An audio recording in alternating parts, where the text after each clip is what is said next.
Bismillahirrahmanirrahim. Assalamualaikum.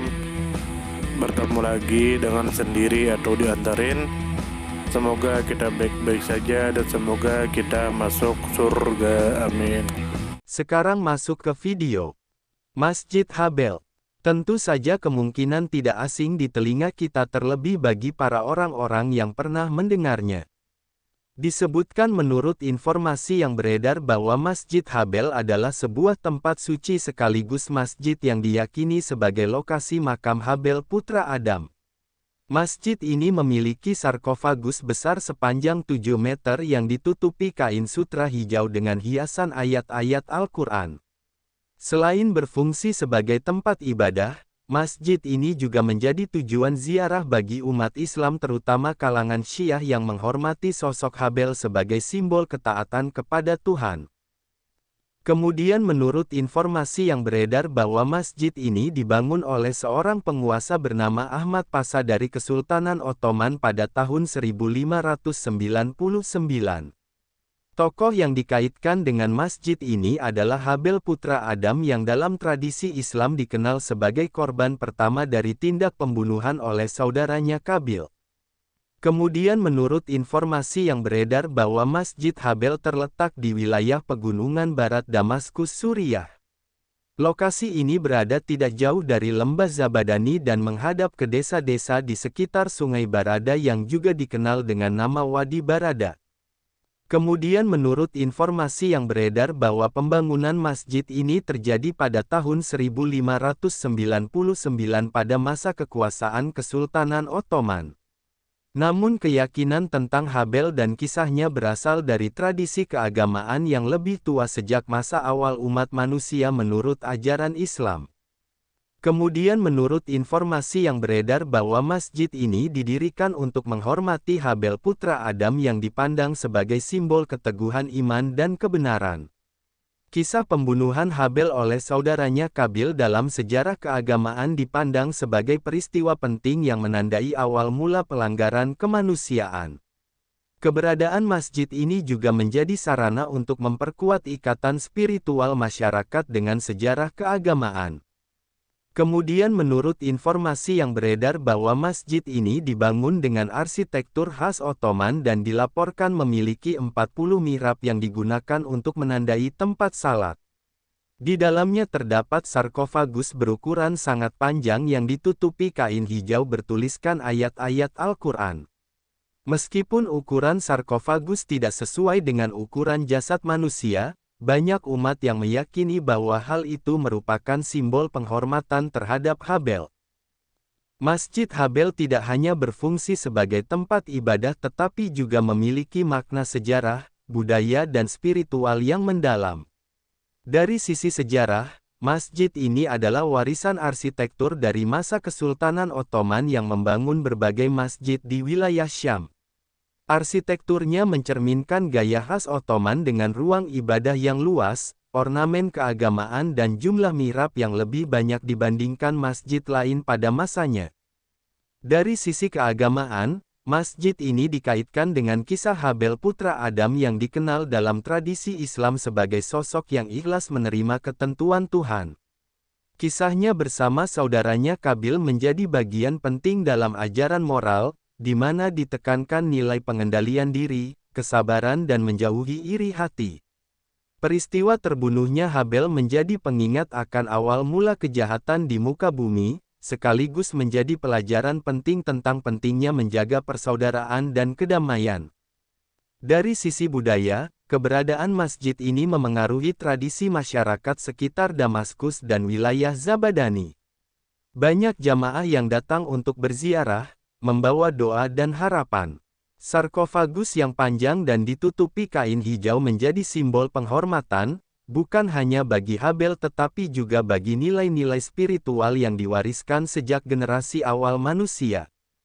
Dari sisi ekologi dan geografi, lokasi masjid yang berada di pegunungan barat Damaskus memberikan suasana sejuk dan indah.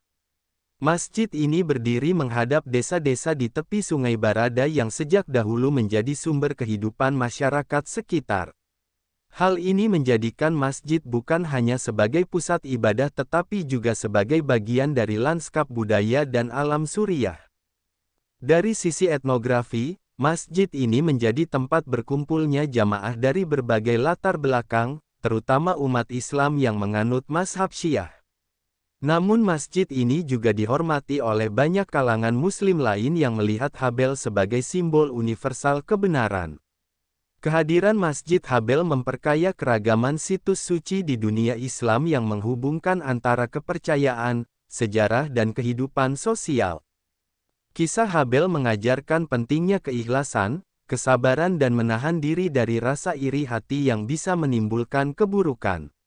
Masjid Habel menjadi simbol nyata bahwa sejarah keagamaan dapat diwariskan melalui bangunan suci yang menjaga ingatan umat.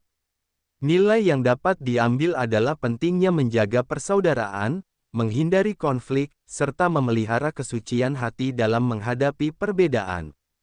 Habel sebagai tokoh sejarah keagamaan menjadi teladan tentang kesetiaan pada Tuhan meskipun menghadapi penderitaan. Kelebihan dari tokoh ini adalah kesabarannya dan keteguhannya untuk tetap beribadah. Kekurangannya tidak ditonjolkan dalam tradisi Islam, karena fokusnya lebih kepada kebaikan yang diwariskan.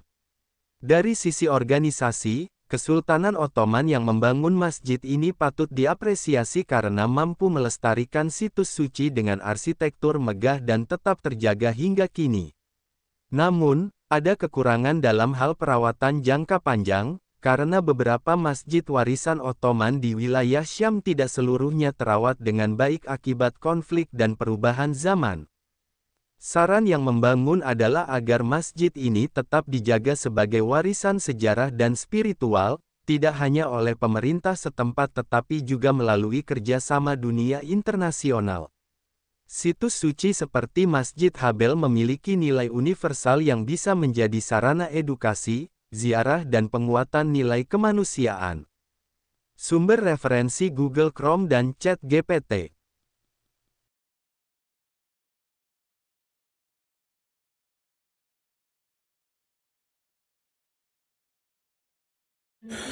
Tentu kita tahu bahwa dalam setiap perjalanan hidup, selalu ada saat ketika diri kita merasa lelah, goyah, bahkan ingin menyerah. Namun di balik setiap perintangan tersembunyi peluang untuk tumbuh dan menguatkan diri kita. Hari ini adalah kesempatan baru, saat yang tepat untuk kembali menyusun niat, memperbaiki langkah, dan meyakini bahwa setiap tetes usaha tidak akan pernah sia-sia.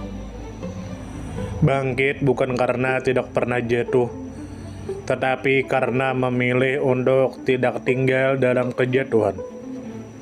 Teruslah melangkah meski perlahan, karena selangkah lebih dekat adalah lebih baik daripada diam dalam keraguan. Ya Allah, ya Tuhan kami yang Maha Pengasih lagi Maha Penyayang, jadikanlah hidup kami ini sebagai ladang amal yang penuh berkah. Berikan kekuatan untuk terus menebar kebaikan di dunia. Anugerahkan kemudahan dalam menghadapi segala ujian, dan karuniakan akhir kehidupan yang baik. Lindungi diri kami dan keluarga dan fitnah dunia yang menipu. Jadikanlah akhirat kami sebagai tempat peristirahatan terbaik, dan masukkanlah kami ke dalam surga-Mu bersama orang-orang yang Engkau cintai, serta jauhkan kami dari siksa api neraka dan kemurkaan-Mu yang tak tertahankan. Kepada setiap orang yang pernah hadir dalam perjalanan ini, terima kasih atas waktu, kebaikan, dukungan, bahkan teguran. Maafkan atas setiap kata yang menyakiti, sikap yang mengecewakan, atau hati yang mungkin belum sepenuhnya mampu menjaga. Manusia tidak pernah sempurna, namun ketulusan untuk tetap terus belajar dan memperbaiki diri tidak akan pernah padam. Tentu kita tahu bahwa kebaikan tidak selalu datang dalam bentuk besar. Terkadang senyum kecil yang tulus, tangan yang ringan membantu, atau telinga yang mau mendengarkan sudah cukup untuk mengubah hari seseorang menjadi lebih bermakna. Jangan pernah kita menyepelekan kebaikan sekecil apapun, karena bisa jadi satu perbuatan kecil bisa menjadi rahmat Allah turun.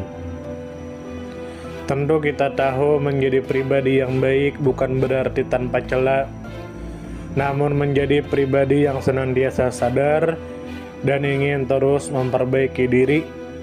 Kebaikan itu menular, dan siapapun yang menanamkan kebaikan akan menuai kebahagiaan meski tak selalu terlihat oleh mata. Dunia membutuhkan lebih banyak hati yang lembut, tangan yang menguatkan, dan jiwa yang peduli. Semoga usaha yang dilakukan bernilai ibadah.